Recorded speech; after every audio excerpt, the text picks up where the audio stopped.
ಸ್ವಾಮಿ ಒಂದು ದಿವಸ ಅಡಿಕೆ ಸುಲಿ ಅಂತಾರೆ ಒಂದು 100-150 ರೂಪಾಯಿ ಒಂದು ಅಡಿಕೆ ಸುಲಿ ಹಾಕ್ಬಿಟ್ಟು ಒಂದು ತಿಂಗಳಿಗೆ 3,000, ವರ್ಷಕ್ಕೆ 36,000 ರೂಪಾಯಿ ಆಗ್ತದೆ. ದಿನಕ್ಕೆ 3 ರೂಪಾಯಿ ಇರುತ್ತೆ.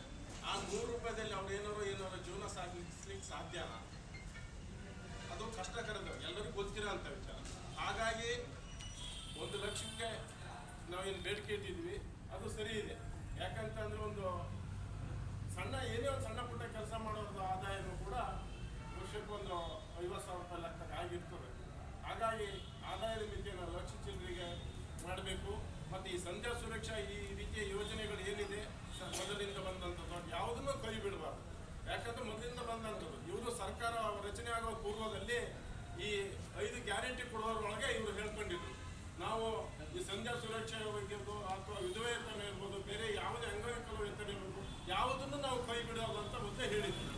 ಅದರ ಜೊತೆಗೆ ಇವರು ಈಗ ಗ್ಯಾರಂಟಿ ಇವರು ವಿರ್ಬಲ್ ನಾಯಕರು ಈಗ ರೈತ ಸಂಘಟನೆಯಿಂದ ಕರೆ ಕೊಟ್ಟಿದ್ದು. ಆದರೆ ನಾವೀಗ ಕೆಲವರು ಈಗ ತಿಳ್ಕೊಬೋದು BJP ಒಂದು ಹುದ್ದೆಯಲ್ಲಿರೋರು ಬಂದು ಸಂಘಟನೆಯಲ್ಲಿ ಸೇರಿದ್ದೀವಿ ಅಂತ. ಆದರೆ ನಾನು ಹೇಳ್ತಾ ಇರೋದು ಈ ಪಕ್ಷಾತೀತವಾಗಿ ಮಾಡ್ತಾ ಇರೋಂಥ ಇದೊಂದು, ಯಾಕಂತಂದ್ರೆ ನಮ್ಮ ಜನಸಾಮಾನ್ಯರಿಗೆ ಅನ್ಯಾಯ ಆಗ್ತಾ ಇದೆ ಅಂದರೆ ನಾವು ಅದಕ್ಕೆ ಧ್ವನಿ ಮೂಡಿಸೋ ಅಂಥದ್ದು ನಮ್ಮ ಕರ್ತವ್ಯ. ಹಾಗಾಗಿ ನಾವೆಲ್ಲ ಸೇರಿ ಇದ್ರ ಬಗ್ಗೆ ಹೋರಾಟ ಮಾಡ್ತೀವಿ ಅಂತ ಹೇಳಿ ನನ್ನ ಮಾತನ್ನು ಮುಗಿಸ್ಲಿಕ್ಕೆ ಎಲ್ಲರಿಗೂ ಯೋಜನೆ ಪ್ರಕಾರ ಒಂದು ವೃದ್ಧಾಪ್ಯ ವೇತನ ಇರ್ಬೋದು, ಸಂಧ್ಯಾ ಸುರಕ್ಷಾ ಯೋಜನೆ ಇರ್ಬೋದು, ಇವುಗಳನ್ನು ಪಡೆದುಕೊಂಡು ತಮಗೆ ಮಾತ್ರೆಗಳಿರ್ಬೋದು, ಸಣ್ಣ ಪುಟ್ಟ ಖರ್ಚುಗಳಿಟ್ಕೊಂಡು ಒಂದು ನೆಮ್ಮದಿಯ ಬದುಕನ್ನು ಸಾಗಿಸ್ತಾ ಇದೆ. ಸರ್ಕಾರ ಇಂಥ ಅಮಾಯಕರ ದುಡ್ಡನ್ನು ಕಸಿದುಕೊಳ್ಳೋದ್ರ ಮುಖಾಂತರ ಇವರಿಗೆ ದ್ರೋಹ ಮಾಡ್ತಾ ಇದೆ. ಅವ್ರ ಮೇಲೆ ಆದಾಯದ ಮಿತಿ ಏರಿ ನೀವು 32,000 ಒಳಗಿನ ಆದಾಯ ಸರ್ಟಿಫಿಕೇಟ್ ಅನ್ನು ಕೊಡಬೇಕು ಅಂತೇಳಿ ಜಿಲ್ಲಾಧಿಕಾರಿಗಳ ಮುಖಾಂತರ ಸರ್ಕಾರ ಮಾಡಿರೋದು ಅನ್ಯಾಯ. ಹಾಗಾಗಿ ಇದನ್ನ ಹೇರಬಾರದು ಅಂತೇಳಿ ನಾವು ಒಂದು ಕರೆ ಕೊಟ್ಟಾಗ ಎಲ್ಲ ಪಕ್ಷದವರು ಭಾಗವಹಿಸ್ರಿ, ಎಲ್ಲ ಹೋರಾಟಗಾರರು ಭಾಗವಹಿಸ್ರಿ, ಎಲ್ಲ ಸಂಘಟನೆಯವರು ಭಾಗವಹಿಸಿ ಕರೆ ಕೊಟ್ಟಾಗ ನನಗೆ ಬಹಳ ಸಂತೋಷ ಆಯಿತು. ಎಲ್ಲ ಪಕ್ಷದ ನಾಯಕರುಗಳು ಬಂದಿದ್ದೀರಿ, ಎಲ್ಲ ಸಂಘಟನೆಯ ಪದಾಧಿಕಾರಿಗಳು ಕೂಡ ಬಂದಿದ್ದೀರಿ. ಹಾಗಾಗಿ ತಮ್ಮೆಲ್ಲರಿಗೂ ನಾನು ಧನ್ಯವಾದಗಳನ್ನು ಮತ್ತು ಕೃತಜ್ಞತೆಗಳನ್ನು ಸಲ್ಲಿಸ್ತಾ ಇದು ಮತ್ತೊಂದು ಮಾತಾಡಲಿಕ್ಕೆ ಇಷ್ಟಪಡ್ತೀನಿ. ಸಿದ್ದರಾಮಯ್ಯನವರೇ, ನಾನು ಕೇಳೋದು ಮೊದಲನೇ ಪ್ರಶ್ನೆ ಅಂದರೆ, ಇಂದಿರಾ ಗಾಂಧಿಯವರ ಹೆಸರಿನಲ್ಲಿ ಇಂದಿರಾ ಗಾಂಧಿ ವೃದ್ಧಾಪ್ಯ ವೇತನ ಅಂತ ತಾವು ಮಾಡಿದ್ದೀರಿ.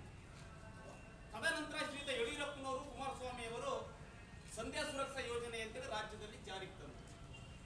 ಅಂದರೆ ಇಂದಿರಾ ಗಾಂಧಿಯವರ ಉದ್ದೇಶ ಇರಬಹುದು, ಯಡಿಯೂರಪ್ಪನವರ ಉದ್ದೇಶ ಇರಬಹುದು, ಕುಮಾರಸ್ವಾಮಿ ಉದ್ದೇಶ ಇರಬಹುದು, ವಯಸ್ಸಾದ ಮೇಲೆ ಕುಟುಂಬದವರು ಆ ತಂದೆ ತಾಯಿಗಳನ್ನು ನೋಡಲಿಕ್ಕೆ ಎಲ್ಲ ಕುಟುಂಬದಲ್ಲೂ ಆಗೋದಿಲ್ಲ, ಕಷ್ಟಗಳು ಬಹಳ ಇರುತ್ತೆ. ಯಾಕೆಂದರೆ ಸಂಸಾರ ಸಾಗಿಸ್ಕೊಂಡು ಹೋಗಬೇಕು, ಮತ್ತೊಂದು ಮಗದೊಂದು. ಹಾಗಾಗಿ ಈ ವಯೋವೃದ್ಧರಿಗೆ ಏನಾದರೂ ನಾವು ಸರ್ಕಾರ ಒಂದು ಪೆನ್ಷನ್ ಅಂತ ಕೊಟ್ಟರೆ ಅವರ ಸಣ್ಣ ಪುಟ್ಟ ಖರ್ಚು, ಈಗ ಬಹಳ ಜನ 50% BP ಶುಗರ್ ಇದ್ದವರೇ ಇದ್ದಾರೆ, ಮಾತ್ರೆ ತಿನ್ನೋದಿರುತ್ತೆ ಅಥವಾ ಎಲ್ಲಿಗಾದ್ರೂ ಹೋಗೋದಿರುತ್ತೆ, ಇದಕ್ಕೆಲ್ಲ ಅನುಕೂಲ ಆಗಿ ಏನೋ ಒಂದು ನೆಮ್ಮದಿಯ ಬದುಕನ್ನು ಸಾಗಿಸ್ತಾ ಇದೆ. ಈಗ ಸರ್ಕಾರ ಬೇರೆ ಬೇರೆ ಯೋಜನೆಗಳನ್ನು ಮಾಡಿಕೊಂಡು ಅದಕ್ಕೆ ಹಣ ತೂಗಿಸೋದಕ್ಕಾಗಿ ಈ ವಯೋವೃದ್ಧರ ಮೇಲೆ ಹೊಟ್ಟೆ ಮೇಲೆ ಹೊಡೆದಿರೋದು ಬಹಳ ದುರದೃಷ್ಟಕರ. ಹಾಗಾಗಿ ಮುಖ್ಯಮಂತ್ರಿಗಳೇ, ತಾವು ಗಂಭೀರವಾಗಿ ಯೋಚನೆ ಮಾಡಬೇಕು. ಈಗ ಅನೇಕ ನಮ್ಮ ಹೋರಾಟಗಾರರು ಮಾತಾಡಿದ್ರು. ಹಾಗಾಗಿ ಈ ರೀತಿ ತಾವು ಏನು 1 ಲಕ್ಷದವರೆಗೆ BPL 1.25 ಲಕ್ಷ ಇದೆ, BPL ಅಂದಾದ್ಮೇಲೆ ಮುಗಿದೋಯ್ತು. BPL ಪಡಿತರ ಚೀಟಿ ಬಂದಿದ್ದವರು ಎಲ್ಲರಿಗೂ ಈ ಯೋಜನೆಯನ್ನ ಮುಂದುವರಿಸಬೇಕು. ಈಗ ನೋಡಿ, ಒಂದು ಆದಾಯ ತಾವಿಟ್ಟು 32,000 ರೂಪಾಯಿ ಆದಾಯ ಅಂತ ಹೇಳಿದ್ರಿ. ಈಗ ನಮ್ಮ ನಾಯಕರು ಮಾತಾಡಿದ್ರು, ಮಾರುತಿ ನಾಯಕರು, ಒಂದು ಅಡಿಕೆ ಸುಲಿಯ ಹೆಣ್ಮಗಳು ಒಂದು 100 ರೂಪಾಯಿ ದುಡಿದ್ರೆ ಅಲ್ಲಿ 36,000 ಆಗೋದು. ಇವತ್ತು ಉದ್ಯೋಗ ಖಾತ್ರಿ ತಾವು ಈ ಯೋಜನೆ ಜಾರಿ ತಂದಿದ್ದೀರಿ, 150 ಅಂತ ಹೇಳ್ತೀರಿ, 400 ರೂಪಾಯಿ ಕೊಡ್ತಾ ಇದ್ದೀರಿ, 60,000 ರೂಪಾಯಿ ಅದರಲ್ಲೇ ಆಗೋಯ್ತು. ಹಾಗಾದ್ರೆ ಅಧಿಕಾರಿಗಳು ಹೆಂಗೆ ಇನ್ಕಮ್ ಸರ್ಟಿಫಿಕೇಟ್ ಕೊಡ್ಲಿಕ್ಕೆ ಸಾಧ್ಯ? ತಾವೇ ಯೋಚನೆ ಮಾಡಬೇಕು. ಯಾರೊಬ್ಬರಿಗೂ ಕೊಡ್ಲಿಕ್ಕೆ ಬರೋದಿಲ್ಲ. ಹಾಗಾಗಿ ಮಾನ್ಯ ಮುಖ್ಯಮಂತ್ರಿಗಳೇ, ನಿಮಗೆ ಕೈ ಮುಗಿದು ಕೇಳ್ತಾ ಇದ್ದೀವಿ, ನೀವು ಏನು BPL ಪಡಿತರ ಚೀಟಿ ಹೊಂದಿರುವಂತ ಎಲ್ಲ ಫಲಾನುಭವಿಗಳಿಗೂ ಸಂಧ್ಯಾ ಸುರಕ್ಷೆ ಇರ್ಬೋದು, ವಿಧವಾ ವೇತನ ಇರ್ಬೋದು, ರಾಷ್ಟ್ರೀಯ ಸಾಮಾಜಿಕ ನೆರವಿರ್ಬೋದು, ಏನೇ ಯೋಜನೆಗಳನ್ನ BPL ಪಡಿತರ ಚೀಟಿ ಹೊಂದಿದವರು ಎಲ್ಲರಿಗೂ ಕೊಡಬೇಕು. ನೀವು ದುಡ್ಡು ಉಳಿಸೋದಕ್ಕೆ ಅಥವಾ ಭಾಗ್ಯಗಳನ್ನು ಸರಿದೂಗಿಸೋದಕ್ಕೆ ಈ ಅಮಾಯಕರ ಮೇಲೆ, ವಯೋವೃದ್ಧರ ಹೊಟ್ಟೆ ಮೇಲೆ ದಯವಿಟ್ಟು ಹೊಡಿಬೇಡಿ. ಈಗ ನಮ್ಮ ನಂದನ್ ಹೇಳ್ದಂಗೆ ನೀವೇನಾದರೂ ಇದೇ ರೀತಿ ಮಾಡಿದ್ರೆ ನಾವೆಲ್ಲರೂ ಪಕ್ಷಾತೀತವಾಗಿ ಎಲ್ಲ ಹೋರಾಟಗಾರರು ಸೇರಿ ತಮ್ಮ ವಿರುದ್ಧ, ಸಿದ್ದರಾಮಯ್ಯ ವಿರುದ್ಧನೇ ನಾವು ಪ್ರತಿಭಟನೆ ಮಾಡಬೇಕಾಗ್ತದೆ. ಹಾಗಾಗಿ ತಾವು ಕೂಡಲೇ ಇದನ್ನ ಮನಗಂಡು ಈ ವಯೋವೃದ್ಧರ ಮೇಲೆ ಕರುಣೆ ತೋರಿ ನಮ್ಮ ಮನವಿಯನ್ನು ಸ್ವೀಕರಿಸಿ ಈ ಒಂದು ಸಡಿಲಿಕೆಯನ್ನು ಮಾಡಬೇಕು. BPL ಪಡಿತರ ಚೀಟಿ ಹೊಂದಿರುವಂತ ಎಲ್ಲರಿಗೂ ಕೂಡ ಈ ಯೋಜನೆಯನ್ನು ಮುಂದುವರಿಸಬೇಕು ಅಂತೇಳಿ ನಾನು